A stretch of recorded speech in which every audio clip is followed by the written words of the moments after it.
Auto Esporte. Hélio Arai, que está conversando com a gente aqui sobre pneus.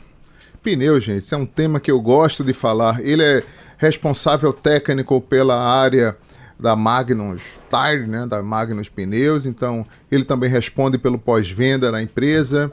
E eu queria, de fato, Hélio, que você inclusive trouxesse aqui, tirasse umas dúvidas dos ouvintes e de todo mundo que sempre me pergunta, inclusive as minhas.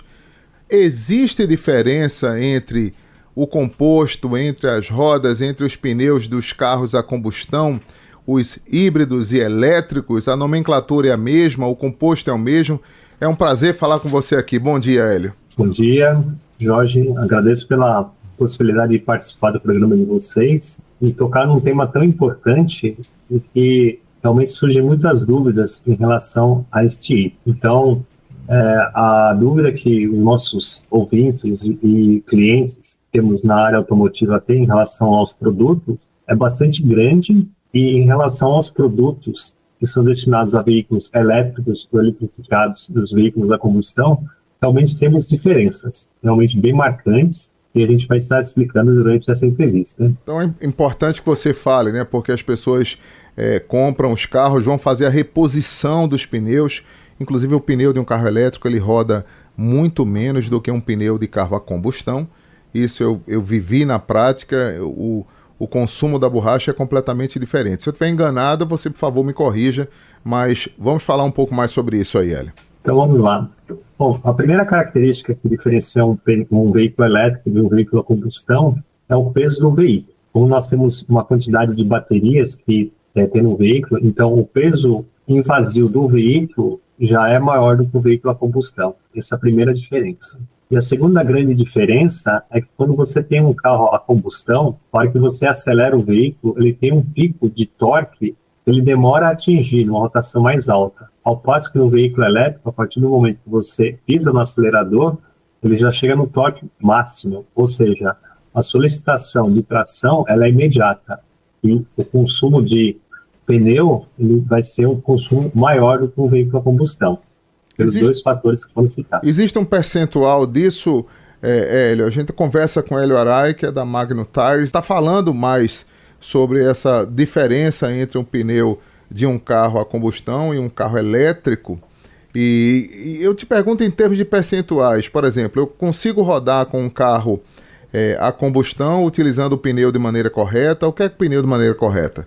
É fazer aquele rodízio de 10 a 15 mil, tem que trocar os pneus da frente, colocar atrás na frente, alinhamento, balanceamento, calibragem. Eu tenho que tratar o pneu como eu trato o próprio automóvel. De alguma forma, parei num posto de combustível para abastecer, eu tenho que ir lá. Com um carro elétrico, por exemplo, que as revisões geralmente acontecem aí perto dos 20 mil. Como é que funciona isso? Em termos de percentual também, o quanto esse pneu roda menos em relação ao pneu do carro a combustão?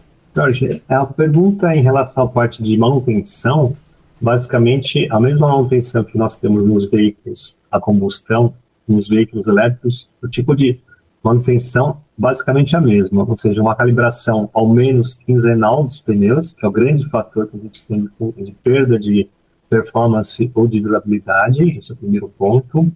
O segundo ponto, em relação à parte de durabilidade, é muito difícil precisar, porque depende muito do pé do usuário, porque na verdade né? Isso, porque se ele acelera de forma muito brusca, freia de forma muito brusca, o consumo vai ser totalmente diferente. Então, hoje ainda não temos um estudo em relação à parte de comparativo entre um veículo elétrico e um veículo a combustão, mas com certeza o veículo elétrico ele acaba consumindo mais o pneu em relação ao veículo a combustão. A gente está falando inclusive sobre reposição. Quais são os riscos de você, por exemplo, que tem um carro elétrico, querer ou desejar, porque é mais em conta, colocar um pneu errado? Essa é uma pergunta muito interessante. Todo um veículo, quando ele é um veículo equipamento original, ele tem uma parte de homologação de produtos, ou no caso das peças que são colocadas no veículo. Então, para um veículo elétrico, ele tem vários testes de homologação E somente os pneus que eles são adequados a esse tipo de veículo, eles são homologados e aprovados para esse uso, em termos de performance, em termos de durabilidade. Então, a partir do momento que a gente coloca um pneu da mesma dimensão, porém com características diferentes, com certeza ele vai ter perda de performance, aumento de ruído, a parte de frenagem ou aderência no molhado também vai ser bem diferente. Então, quando você tem um produto homologado para veículo elétrico, você tem que continuar utilizando o mesmo tipo de produto que já estava instalado no veículo original ou um equivalente, mas que seja homologado para veículo elétrico. Existe algum dote, algum indicativo que, por exemplo, o consumidor possa fazer essa diferença? Porque geralmente é a parte leiga, né? A pessoa pode chegar lá e dizer, não, esse aqui cabe no seu carro elétrico, eu estou vendendo muito, mas a especificação é errada. Como é que eu vou ficar atento a isso?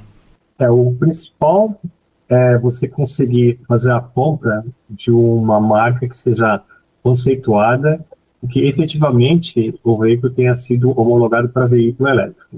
Por exemplo, no caso da Magno, nós temos um parceiro de longa data, que é a GT e a GT Radial, que ele fez e já tem vários produtos homologados para veículo elétrico, e na descrição do nosso produto, ele já fica bem claro que é um produto que já foi homologado e aprovado para utilização no veículo elétrico. Muito bom. Hélio Arai, a gente agradece a sua participação aqui no programa e eu espero encontrá-lo em outras pautas em uma próxima oportunidade. Muito obrigado. Muito obrigado, Jorge.